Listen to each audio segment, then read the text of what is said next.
Welcome to the Rational Egoist. Live here on X with Professor Walter Block. He's an anarcho-capitalist, a longtime libertarian theorist, an all-around wonderful guy who has obliged me in taking this debate on short notice. Dr. Block, Walter, thank you so much for agreeing to do this. Thanks for having me, Mike. Oh, no problem. So the proposition is Objectivism offers a better defense for capitalism than any variant of libertarianism. Dr. Block, explain the theory of libertarianism that you ascribe to and why you think it's superior to objectivism when it comes to advocating capitalism. You know, it's strange because Ayn Rand and Nathaniel Branden converted me from my socialist doldrums when I was sort of a fan of Bernie Sanders, my contemporary. And here I am criticizing objectivism.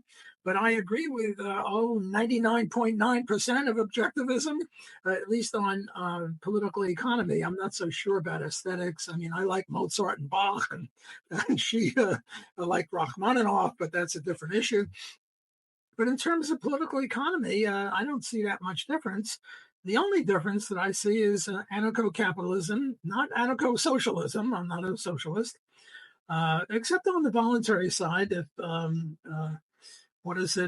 from each according to his ability to each according to his need. If that's one definition of socialism, and if it's done on a voluntary basis, God bless, so to speak. But I believe that anarchism or anarcho-capitalism is the last best hope for mankind, and it is a superior system to limited government of the sort that I understand that objectivists such as you, Mike, would support. Why?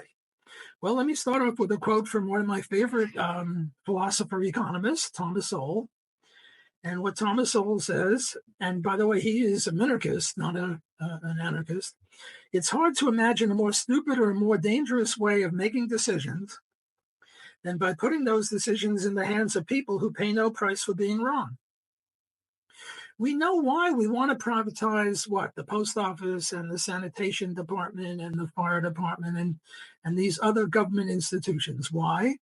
Because we think that if they do a bad job and they're in the government, it's really hard to get rid of them. Whereas the reason we have pretty good, pens and cough drops and shirts, which are all provided by free enterprise, is because if they do a good job, they can expand their base of operation. If they do a bad job, they have to make way for other people who do a good job. And that's why things are pretty good. Not perfect, but, human condition and all, but pretty good. Well, why shouldn't this apply to armies, courts, and police? I don't see any reason why it shouldn't. Armies would be more responsive to customers than to voters. Police would be more responsible to customers than to voters. And the same thing with courts. I mean, right now, what is it when the government is involved? How often do we vote? Well, in the political sphere, we vote every 4 years or every 2 years. In the economic sphere, we vote every day. $1 vote goes every day. So we consumers have more control over entrepreneurs than we as voters have over government entities. So that would be one argument in favor of privatizing all of these government bureaus. Another one is when something is in the public sector or in the government sector, it's a package deal. I mean, we just had an election, Donald versus Kamala. And suppose I like Donald's policies 1, 3, 5, 7, 9. And pardon me for saying this, I like Kamala's policies 2, 4, 6, 8, and 10. I have no way of registering what I want. It's a package deal. I have to take either this or that. So the government is sort of like a bludgeon, and the market is like a scalpel. So we expect better results from the market than from from the government. Now, I'm sure that every Randian or objectivist worth his salt would agree with me on this when it applies to ordinary goods like cars or air conditioners or motorcycles or whatever. It's just that they don't want to apply it to armies, courts, and police. And I see no, what's the word, gigantic difference or philosophical difference. They're just services, services. And now I want to give what I regard as my most powerful argument. And my most powerful argument is the justification for a local government is that Mike and I might get into a fist fight. And if we get into a fist fight, we need a cop to, preserve order and make sure that we behave. And that's the government's job, to make sure that the citizens treat each other in a civilized way. Well, if that's true, then don't we need a world government to make sure that the countries don't get into a fight? I mean, the analogy between government to the local citizens and world government to countries, I think is, I won't say perfect, no analogy is, but I think it's a very, very powerful argument. I mean, what's the relationship between Australia and Albania, between Burundi and Brazil? I don't know. It's one of anarchy. Namely, there is no government over these countries that tells them how to behave or tells them to behave. And if we had a world government and it was democratic, it would sort of resemble China and India because they have the most people. And Mike, I notice you have a last name that looks Jewish to me. I'm Jewish. We are always running away from somewhere. And if this government doesn't like us, we go here. And if that one doesn't like us, we go there. With a world government, there's no place to go. Mars is not yet open for business. Neither is the moon. So I think this would be my opening salvo in favor of free enterprise for everything, including armies, courts, and police and government. Thanks, Walter. So the reasons that I say objectivism offers a better defense of capitalism than any variant of libertarianism are many. First of all, objectivism is a comprehensive philosophy that encompasses metaphysics, epistemology, and very importantly, ethics. So that our theory of rights, which is ultimately the backbone of our defense of capitalism, is derived from an ethical theory. Now, people may ask, well, why is that important? Well, the reason it's important is because the concept of right is a moral concept. It is a just claim to something, a moral claim to something. Without a broader moral theory, you can have no moral claim to something. Now, previously, right now, you primarily made the consequentialist argument, Dr. Block, but previously you've said that libertarianism is fundamentally about NAP, the non-aggression principle. You've said self-ownership. And you've also said property rights, the principle of homesteading, and the right of association. All of these are moral concepts. Unless they're tied to a broader moral theory, they're just empty postulates that are put forward without any backing to them. Which is why I think ultimately all variants of libertarianism lose. Now, beyond that, you made the consequentialist argument. The problem with the consequentialist argument when you're referencing competition is that all those varieties of competition that you reference take place with a government overseeing them. There's a government that enforces contracts, enforces the laws, defends against fraud, that sort of thing. Whereas in the system that you're advocating of anarcho-capitalism, we won't have that. You also referenced that in the various countries are in a state of anarchy in relation to each other. I get what you're saying. The problem is that is not comparable to an anarcho-capitalist system because in that situation, boundary lines are clearly drawn. We know who has jurisdiction over what area. And we're capable of knowing what the laws are in a given area, what we should and shouldn't do in that area. under anarcho-capitalism, we could have a neighborhood where, say, there's 30 houses, and one house might have one defense agency, the next 3 houses, another defense agency, the next 2, yet another, the next one, yet another, so that there's no supreme law or supreme arbiter governing those various geographies. In the other case, there clearly is.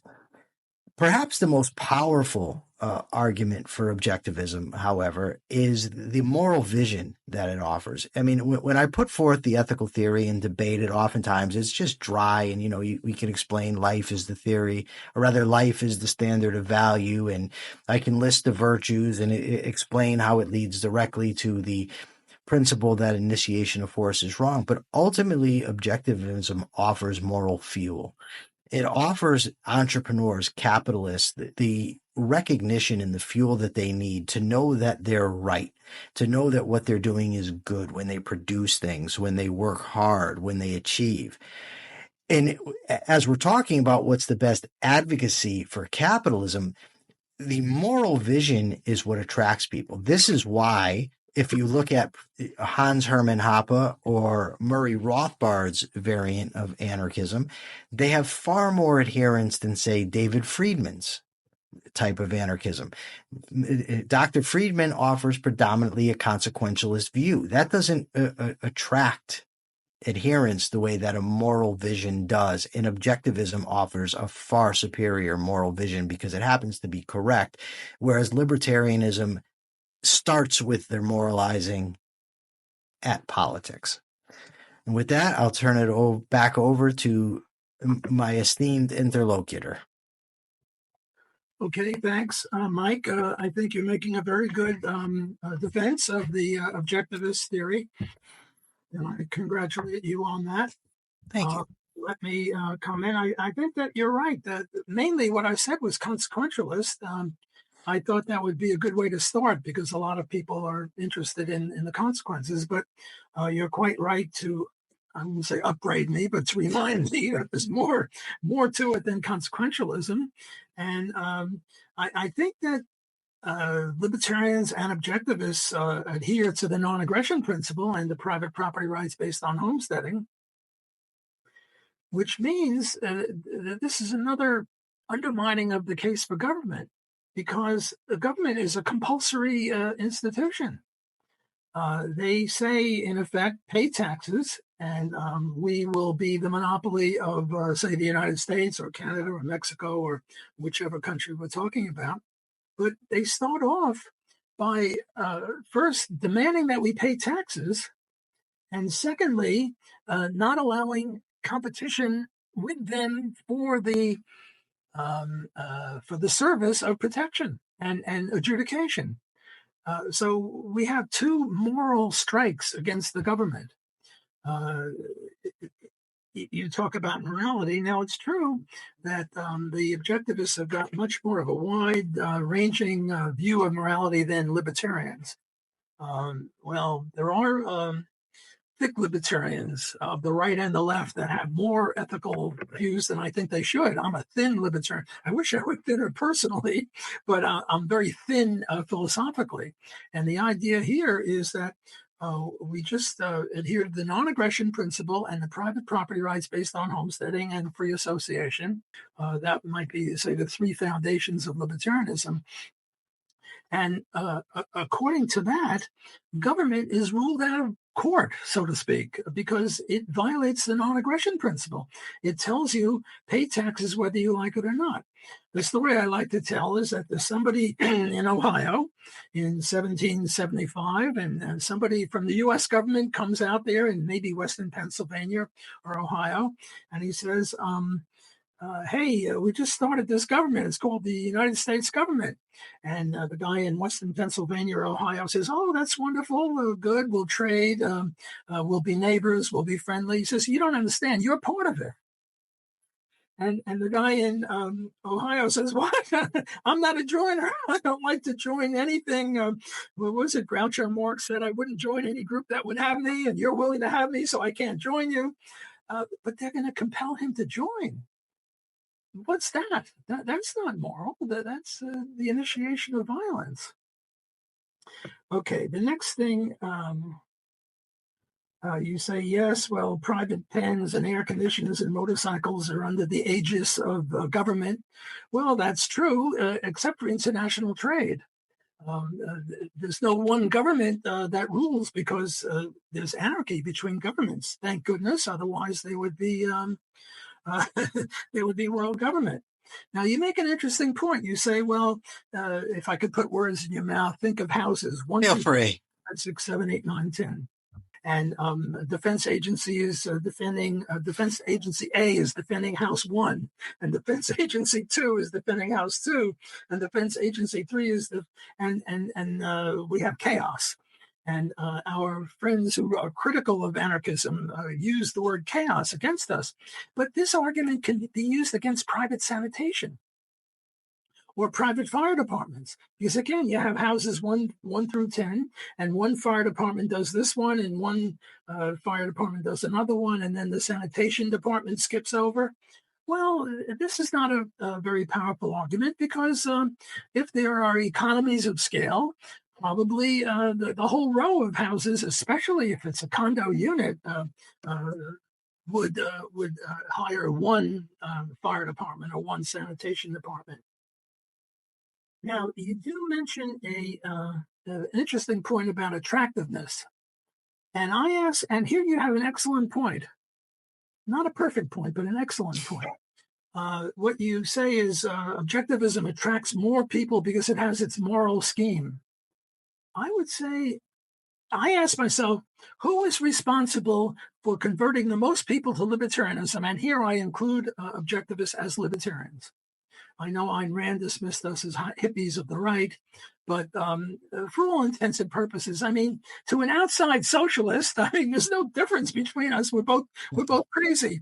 So I'm including both of us as libertarians, and I ask, who has created the most libertarians? And my answer is Ayn Rand, especially for my generation. For your generation, maybe Ron Paul. And in third place, I would say Milton Friedman. Just in terms, now look, Milton Friedman is not an anarcho-capitalist. He's not even a limited government person. He's more of a classical liberal. He allows a lot of stuff under the tent that he shouldn't have. But still, he has converted many, many people. But I don't think that the reason Ayn Rand was so successful is because of this overarching morality of objectivism. I think it's because of Atlas Shrugged. I mean, when Nathaniel Brannon, the way he converted me, he said, read 2 books and then I'll talk to you.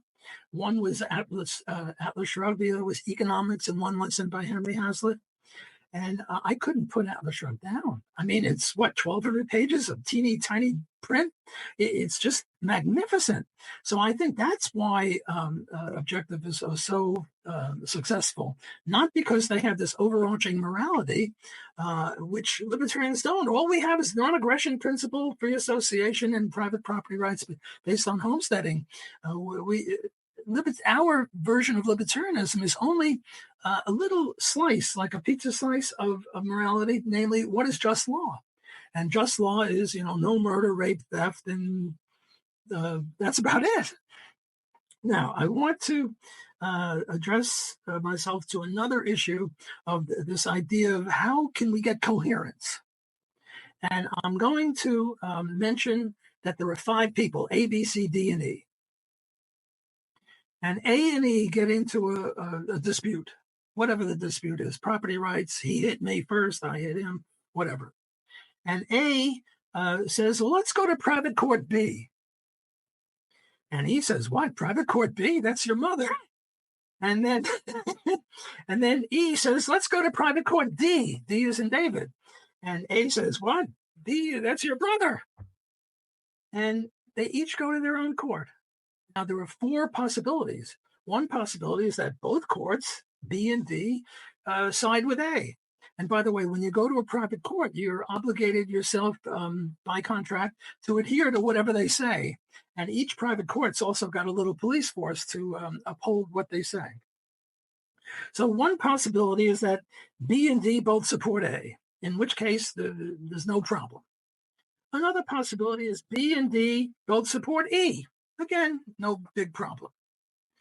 One possibility is that D supports A and B supports E, but let's leave that one out. Let's suppose that each court decides in favor of their favorite person, the mother or the brother or whatever. Doesn't have to be a mother or brother, but a buddy. So now we have this disappeared. Oh, now they're back. And now we have a situation where Court B and Court D come up with opposite conclusions. B supports A, D supports E. And then what Ayn Rand says about this is, I think the two words, blank out, or something like that. It says, well, libertarians have no answer to that. Well, we do have an answer to that. And it stems from Murray Rothbard. And the way it goes is there are two kinds of courts. There are legitimate courts and illegitimate courts. And how do we define them? Legitimate courts anticipate that this might one day occur. Namely, my court, I'm Court B, and you could be Court D. We might come up with opposite conclusions on an issue. And what we're going to do, if we're a legitimate court, what we will do is we will say, let's say, Mike, you and I are courts B and D, and you're B, so you support A, and I'm D, so I support E. If we are both legitimate courts, what we will do is sign an agreement saying, if you, Mike, and I ever come up with a opposite sides of any issue, well, here's a list of 5 or 7 or 9 or 10 judges that we think are very good, wise and moral and ethical and all that. And by the way, the way judges get picked is not the way they get picked nowadays by politicians picking them. They get picked by a reputation for probity. And we have a contract, and we say if ever we end up in opposite sides of the issue, we'll use a random number or we'll flip a coin and we'll pick one of these guys that we have agreed to in advance. End of problem. No more blank out. However, there might be a bandit court. Think of The Godfather, who was a bandit court. Actually, The Godfather was pretty good. When the baker said, kill this rapist, the Godfather said, well, you know, we'll beat the crap out of him, but killing is unjust for a rape. But suppose there's a bandit court. Well, now the bandit court is going to have to fight, court-police is going to have to fight every other court, other bandit courts and legitimate courts. Whereas we legitimate court people are only going to have to fight the bandit courts. And just as we got rid of the pirates, we get rid of them. So I think that this is the answer to Ayn Rand's claim of a blank out. My turn? Yep. Okay. The first thing I want to address is the non-aggression principle. And when it's your turn, I'm going to give you the opportunity to do so. There's no proof offered of it. It's postulated. It's postulated as a moral principle. You should not use aggression against other people. Why not, is my question. Why shouldn't I? And unless you have a moral theory to back that up, it's just an assertion. Now, you referenced that the sanitation department and the fire department, they would use, different houses on the street and whatnot also. The problem with that is they're not licensed to use aggression. They're not licensed to lock people up. These defense agencies will be. If you've got multiple defense agencies operating in a given area, then nobody in that area can know what law they're going by. You might have 3 of those houses think IP is legitimate. 3 of them don't think so. The 3 who don't think so steal the intellectual property of those who think it is legitimate. How are you ever going to resolve that? The rights protection agency that defends the people who believe in IP are absolutely convinced that their clients' rights have been violated. The other people say, no, we violated nobody's rights. A similar case happens with the consent to sex situation, whereas you might have one agency who says 16 is the age of consent. The other one says 18. 2 teenagers have sex. One parent says, look, my daughter's been raped. You better go apprehend the son of a bitch. The other one says, oh, no, there was no rape. Age of consent 16. Again, I mean, theoretically, you could say, well, they would agree, but there's simply no guarantee of that. So it's a vastly different scenario when agencies are able to use violence, able to use aggression than the case of sanitation or the fire department. And I mean, we actually have some historical evidence about anarcho-capitalism, not perfect, granted, but Mark Wiener has investigated, for instance, anarcho-capitalist societies in ancient Iceland. And he says, yes, you can have anarchy and order. The problem is they're not free societies. The people's rights are not secure like we would want them to be, both you and I. Even Dr. Friedman has conceded that anarcho-capitalism doesn't necessarily lead to a libertarian society. There's no guarantee that these defense agencies are going to actually be rights protection agencies. Vincent Geloso, not sure how to pronounce it, doesn't matter, has done studies with Peter Leeson, and they've discovered that there's no stable equilibrium in anarchic societies, that they're going to be subject to invasion from an outside entity. And either that entity takes over and implements a state, or they create their own state to defend against it. So you're subject to chaos where people don't know what the law is.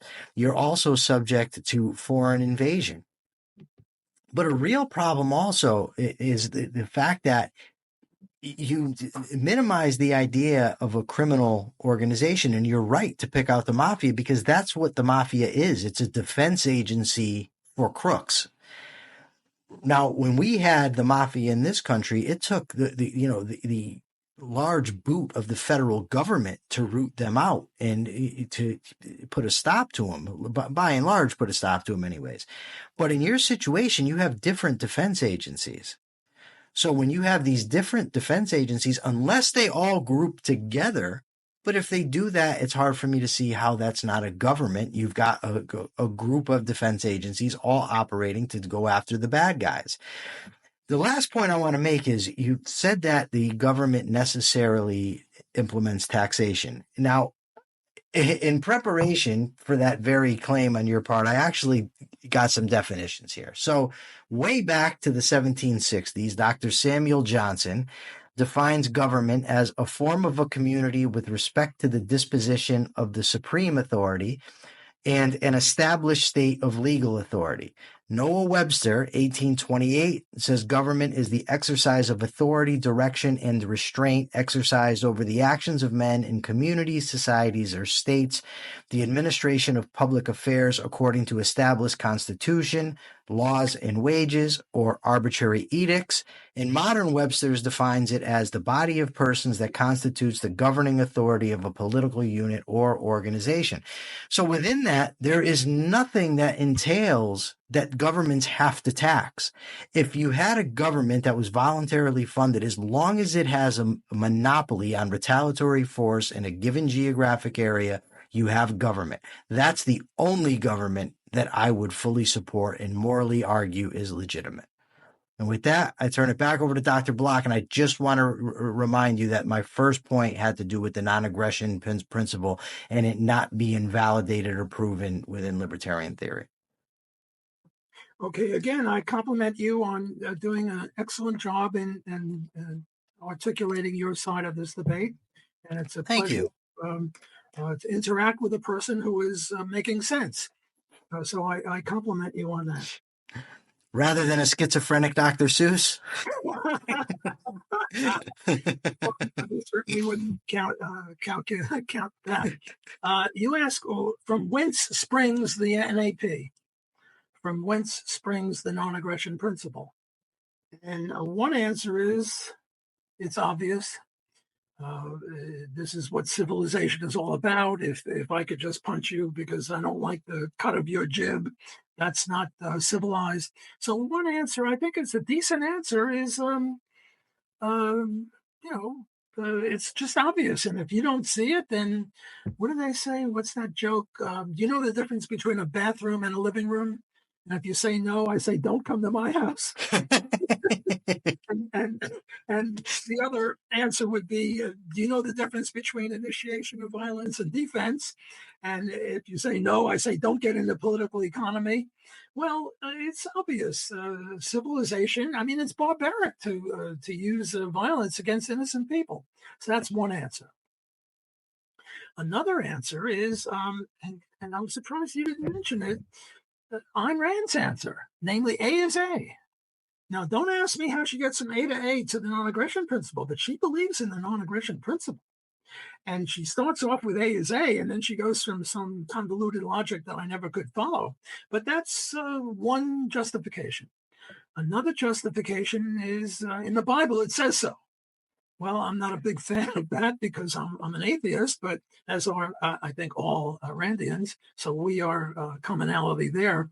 But that's another justification for the non-aggression principle. God said, keep your midst to yourself. I'm putting words in his mouth, but that's roughly what he said. Yet another justification is the one that Murray Rothbard had before he met Hans Hoppe, and that was natural law. The idea is that natural law is predicated on keeping your midst to yourself. I think the best one that's ever been created is the one by Hans Hoppe. Now, he and I have had a little dispute over Israel, but apart from that, I'm a big, big fan of his argument from argument. And what he says, and I hope I'm doing justice to his argument from argument or argumentation ethics, is, look, the only way to get to the truth is to argue, like you and I are now arguing. And I think we agreed that we want to get that 1 millionth closer to the truth with a capital T. We're not so much trying to put the other guy down as I think as engaging in a cooperative venture to try to get to the truth. Well, then Hans says, well, what do you need to have an argument? Well, we each have to stand somewhere or sit somewhere.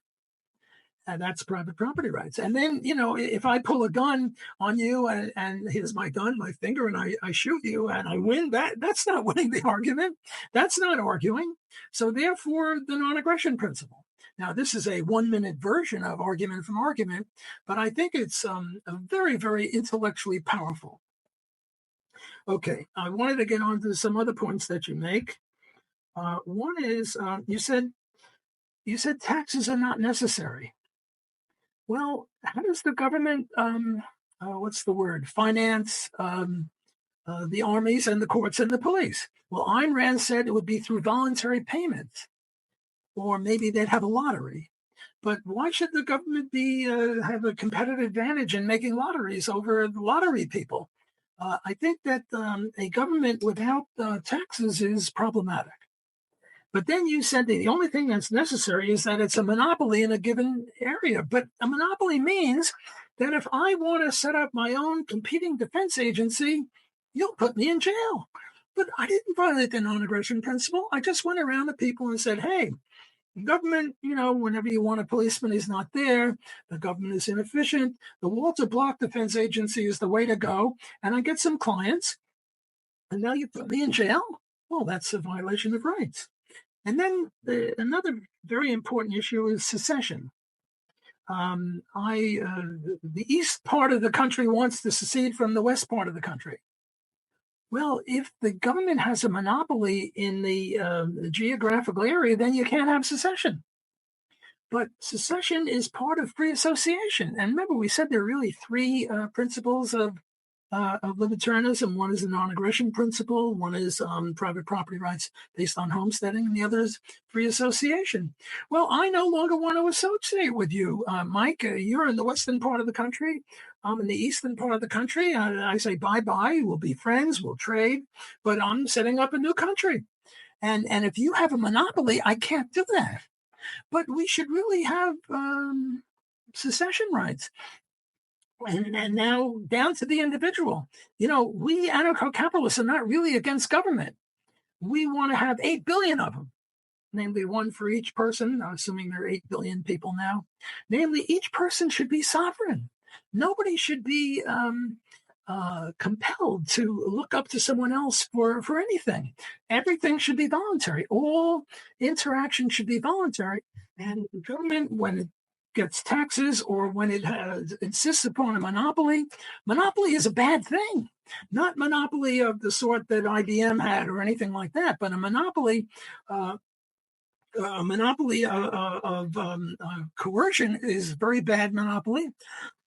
And then you said if all the competing defense agencies got together, that would be government. No, that would not be government. Because look, suppose you had 10 defense agencies and they were protecting the whole US, and now Russia or China or Mars or whoever is going to attack us. The 10 might coalesce and say, hey, look, divided we fall. Let's get together. And they could all work together, but they wouldn't be a government because they don't demand a monopoly of force and they don't tax. Your turn. Okay.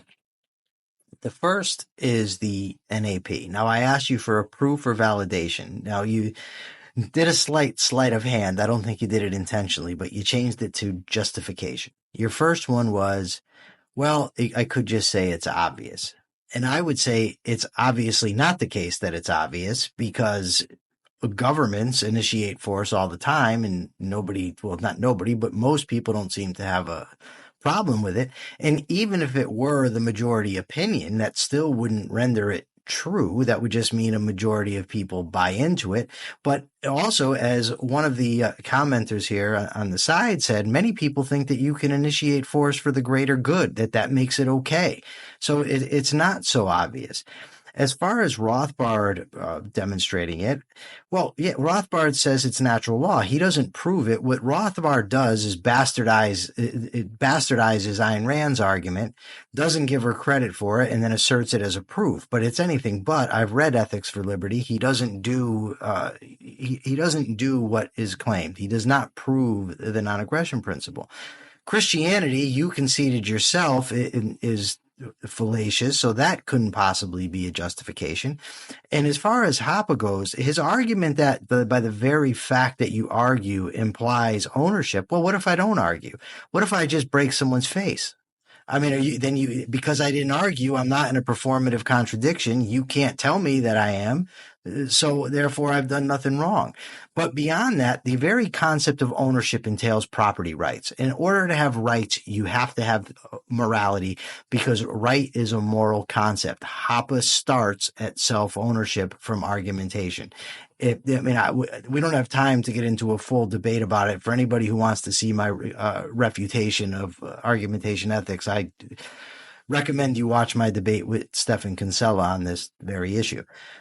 So the NAP, again, is asserted, not proven, which it needs to be. And, you also referenced Ayn Rand, but that's objectivism. But I must say that it's not deduced from A as A in the way that, I don't know if you meant to, but it's kind of sound like you implied that you start with A as A and then rights, but that's not really the case. A as A is just the stating in letter form the law of identity. A thing is what it is.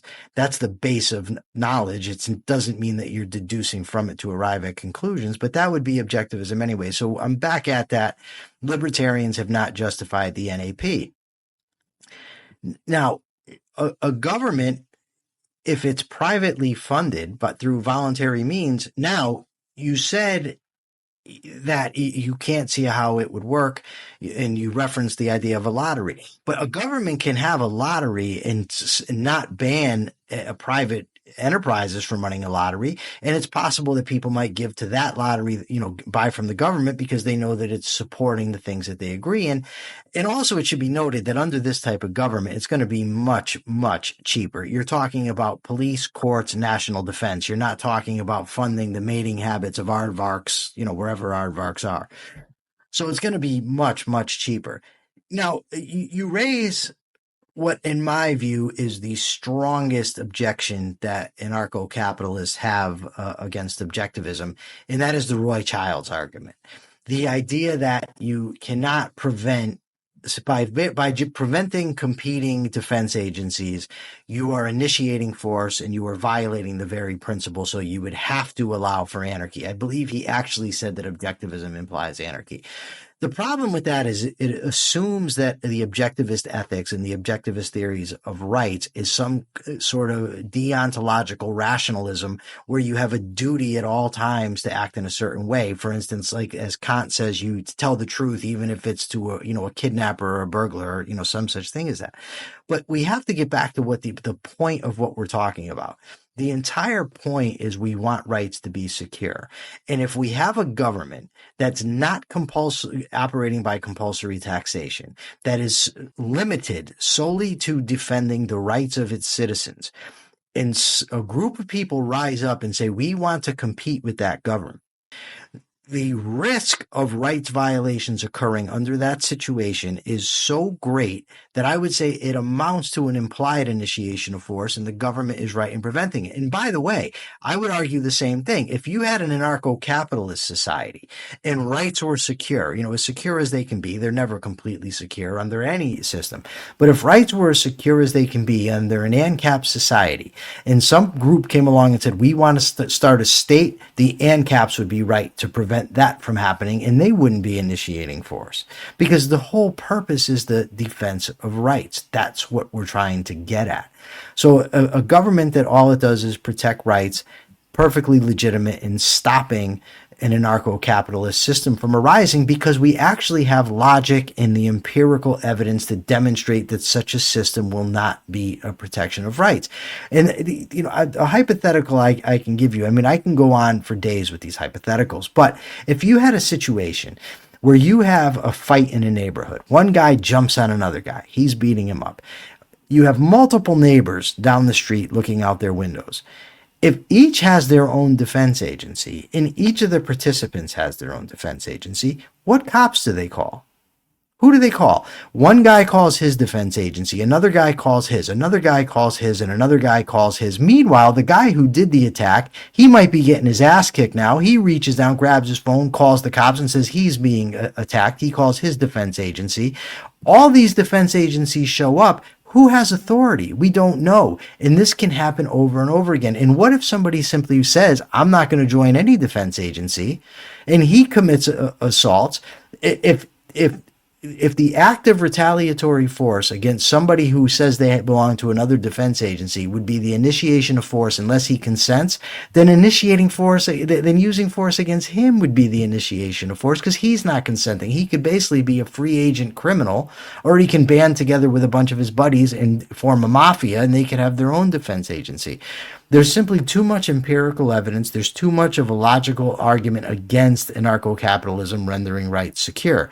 Now, that doesn't mean I'm saying here that this minarchist system that I'm advocating is coming to be and it's going to be grand. I personally think the odds are strong against it, very strong against it. I'm only arguing that it would not be a violation of rights if that government was defending rights. It would not violate rights for it to stop others from engaging in these defense agencies if they're going to compete. Now, people have defense agencies, bodyguards, all types of things now. They just can't act as competitors against the main government. But here's the problem. Another problem too, Dr. Block, is the final arbiter. Who's going to be the final arbiter? If everybody keeps appealing, even Rothbard said it has to stop somewhere. Well, where's it going to stop if there's no final arbiter? Right now we have, for instance, the United States Supreme Court, and that does it. And my final point is just that you never did address my point about conflicting law, for instance, IP law or age of consent laws. And I'm sure there's an abundance of other easement laws, for instance, that could arise in this situation. So with that, I'll turn it back over to you. Okay, thanks again. Let me compliment you on making a very powerful bunch of points. I think I did answer the final arbiter one with my A, B, C, D, E, and that is C. C is Charlie. He's the final arbiter, because B and D, that is you and I, were courts, and we came up with the opposite side of an issue. And we had a list of 10 people, and we picked one at random, and it was C, Charlie, and he's the final arbiter. He resolves the IP issue, and he resolves the statutory rape age of 16 or 18 or whatever it is. That's the final arbiter. Dr. Block, can I ask you a quick question about that? I'm sorry to interrupt, but I do want to ask about that. Right? It's that if this Charlie is going to decide these things, then Charlie is imposing his law on the people that haven't consented. If I believe in IP and he rules against me, Now look, you and I are courts. You're court B, I'm court D. okay. I'm having a dispute. A and E disagree on IP or statutory rape age or who hit who or whatever it was. And you and I are contractual. We signed a contract, you and I, because we're a legitimate court. And we said that if ever you and I come up with opposite sides of any issue, we will go to Charlie, whoever Charlie is. And so it's not a violation of rights to go to Charlie. It's part of the contract. So that would be the final arbiter. This thing, you said that, one of the arguments against socialism is that under free enterprise, we will allow you to have your little socialist commune, right? The kibbutz, right? Whatever. Whereas under socialism, they will not allow us to have free enterprise. But I say the same thing to you. Not that I'm calling you a socialist, God forbid, but I say to you, under free enterprise, if you want to start a state, you can do it. Now, I would call it sadomasochism. And one of the things I once had was a thing called Murder Park. Murder Park is very thick walls. Think of a football stadium, and you give everyone a pistol with 6 bullets, and you say, shoot each other, have fun, but wait, every 50 minutes, we're going to ring the bell, and then you have to stop shooting, and then we'll cart out the dead bodies, and new people will come in, and we'll replenish the ammunition, and you'll go again. Would this be a legitimate thing? Sure. Murder Park, as long as it's between consenting adults, is legitimate. Well, that's roughly the way I see the state. It's a rampant violation of it's not really violation of non-aggression, but the point that I'm trying to make is, under your system, I can't secede. I can't set up a competing agency, but under my system, I will allow you to start a state. And you can have a monopoly in that area where you own. Let's say you have contiguous areas, and let's say it's, I don't know, Kansas. Everyone in Kansas agrees. They're all Randians. It's sort of like the libertarians. We all moved to, what was it, New Hampshire? All the Randians moved to Kansas, and they own every single square inch of Kansas, and they say, we're setting up a state called the Kansas state. We anarcho-capitalists will say, God bless, we'll trade with you, we'll be neighbors, just keep the peace. So we can allow you your government, but you can't allow us, a la Roy Charles, who I think was brilliant. Now you ask, 2 guys are fighting. Who do you call? Well, they got to be fighting somewhere. Maybe they're fighting in a park. Well, if they're fighting in a park, Audubon Park or Central Park in New York, well, the owner of the park is going to have police, and he's probably going to have cameras, and he's going to stop it like that compared to the government police. Or it's on a road. It's on Elm Street. Well, who owns Elm Street? Elm Street is going to be privately owned. The Elm Street owner will send his police force right there, and so there'll be none of this problem. You never did answer. You talk about empirical evidence. The word government, when I think of government, I think of mass killing. I think of Hitler with 11 million. I think of Stalin with 20 million. I think of Mao with 80 million or 60 million. I think of Pol Pot. He only killed 2 million, but that was 2/3 of his country. Governments, now I know you're not advocating anything like this, but the G word, when I hear the G word, I think of mass murder. So much for empirical evidence. Now, this idea of it's going to be risky, and therefore you have to stop me from having a competing government. Well, that's not kosher. I'm not violating the law. I'm just setting up a group in Kansas. Everybody, now we're in the United States, and instead of all the Randians moved to Kansas, I don't know why I'm picking Kansas, but it's in the middle somewhere. All the anarcho-capitalists moved to Kansas. And we say, take your stinking government and shove it. And we didn't violate any rights, and yet you're going to stop us. This is not ethical. And you never did answer the world government case. If it's so important that you have control and guarantee and all this stuff. We got to have world government, but world government, I think, is a reductio ad absurdum. Your turn. Okay, let me start with the moving to Kansas. There is absolutely nothing in the system that I'm advocating that would prevent people from buying all the land in Kansas, going to live there, and refusing to pay the government money. Nothing. Now, the only problem would be if somebody that moved to Kansas then has a conflict with somebody that is under the jurisdiction of the government. That's where the issue would arise. That's where the supremacy of the government would come into play. As far as secession goes, the problem you have with secession is who's seceding? Unless it's every individual gets to secede, which ultimately I'm fine with. If you want to not pay the government, you don't have to. Again, just don't violate the rights of any of the citizens under the jurisdictions of that government. You're fine. So that's good. But if you're talking about states seceding, then you're necessarily talking about taking people who are not agreeing with you, and they have to come with you. So if my house is in the middle of Kansas and all the people surrounding me decide that they're going to secede, take Kansas and start their own place, they're taking me with them.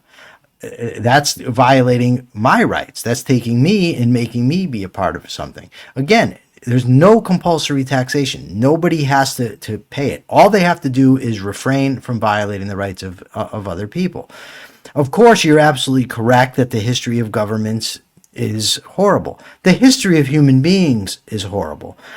The problem is for both you and I, and anybody who advocates for anything, is the only way to implement it is if you ultimately convince enough people. You have to convince a majority of the people, or at least a very passionate minority, that this is the proper system. This applies to anarcho-capitalism as much as it does to me. And if you have enough people that want to live in a minarchist society where or I would prefer to say a limited government society where all the government protects rights, then what you're talking about doesn't happen. But it wouldn't happen in anarcho-capitalism. You wouldn't have the defense agency that's chosen by a given amount of people. Wouldn't then, if they wanted to protect rights, that particular agency wouldn't be violating rights. The problem with anarcho-capitalism is minorities end up taking hold. So if you had, say, a couple 100,000 that wanted to form a mafia, there'd be no way to stop them. They could do that, and then they would be competing with everybody else. And under a government where a government has a monopoly over force in that area, that small minority is far less powerful than it is under the situation you talked about. As far as the one world government goes, it's not necessary because, again, you have geographical boundaries that define jurisdiction. So therefore, I know if I make a dealing in my country, then I'm subject to the laws of my country.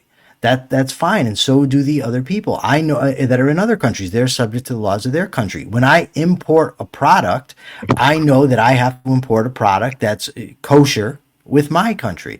Now, of course, under my minarchist system or under your anarcho-capitalist system, most things will be allowed into the country, so it won't be much of a problem anyways, because you just bring whatever you want into the country outside of bazookas and whatnot.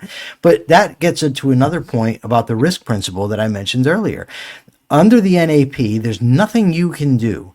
If you're going to stay strict adherent to the NAP, risk has nothing to do with anything. If a guy on his private property wants to construct a nuclear bomb, you can't stop him. If he wants to get A1 tanks or whatever the hell the tanks are, put them on his property and prepare an invasion of the rest of the country, you can't do anything to stop him until he implements his plan. He could have machine guns, AK-47s, Uzis, whatever he wants, grenade launchers, rocket launchers, everything, and you can't stop them. And I've actually heard libertarians make the argument, if somebody wants to construct a nuclear bomb, they should be able to. I say, hell no, they shouldn't. The risk is simply too large that person is going to do damage to other people and violate their rights, so I would not allow it.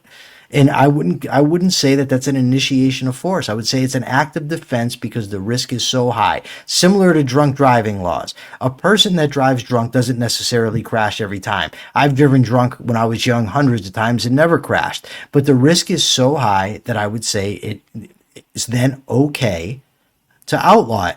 Now, the problem with the scenario you gave, where if you had a private road and people are fighting on the road, and so that one owner of the road controls it, and then he is therefore going to his police come. The problem is first of all, the two guys fighting on it, they may not agree to that. They want their defense agency to come. Secondly, the people watching may not know who the defense agency is for that road, so they call their own. There's no guarantee in this that everybody knows what defense agency governs where.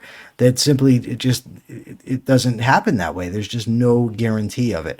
And now the situation finally, and then I guess we'll each give our closing statements. The final thing is in your ABC, where Charlie defines the thing. Well, if I believe that intellectual property is legitimate, I am not going to sign up with a defense agency who is going to make a deal to have a court that doesn't necessarily believe in IP ultimately decide. And given that competition works well, I'm going to find a defense agency who's going to defend me to the hilt when it comes to IP. Otherwise, I'm not going to pay him. So you're going to have that conflict. It's the same thing with age of consent laws. It's inevitable. And there's nothing really more I have to say about it, Dr. Block. So I guess I will let you give your closing statement, unless you want me to go first, because since you opened up, it doesn't really matter to me. You're a gentleman, and I think we can handle it however you want. Okay, well, I do want to end in... we only got 5 more minutes, so I'll be brief. If you don't sign up, you're a bandit court. That would be my answer to your refusal to sign up. You're just a bandit court, and the market process will get rid of you. We're not moving with regard to Kansas. All the libertarians are in Kansas except for you. You're in the middle, and we secede. But we have to allow you to secede from us. So, you can have a helicopter, you can get around, so that's no problem. But we're not moving to Kansas. We're moving to Montana. Why do I pick Montana? Because it's right near Canada. And what you said is, the problem is, suppose somebody from Kansas gets into a problem with somebody in Iowa. I think Iowa is contiguous. Well, it's the same thing with Canada. Suppose somebody from Canada gets into a dispute with somebody from Montana. There is no world government. And I think your answer to the world government situation is highly problematic. Now, you look, who do you call? The owner of the road would have cameras over there to make sure people aren't fighting. So there'd be, I think it's a non-problem. And I have a friendly amendment. Instead of saying that the nuclear thing is too risky, what you should say is a threat.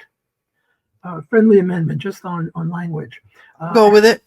And I did write a paper on this, and you'll be happy that we agree on a nuclear weapon. I did say that if you live on Jupiter, and you have 10,000 square miles and you put the nuclear weapon right in the middle, then you can have a nuclear weapon, but not on this Earth, because it's a threat.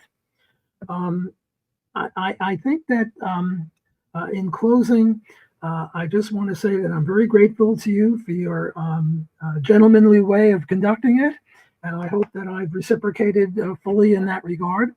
And I don't think we've had the last word, but hopefully this conversation will reverberate and help other people get 1/1,000,000th of an inch closer to the truth with a capital T. Your turn for the final, and you've got 3 minutes. I got 3 minutes. Okay. I just want to thank you, Dr. Block, first and foremost. You were an absolute gentleman. You are a treasure, and I really appreciate you being here. I will only point out that in the case, if I live in Montana right next to Canada, there's still jurisdictional boundaries. You still know what law governs what and where, so you know what you can do and can't do.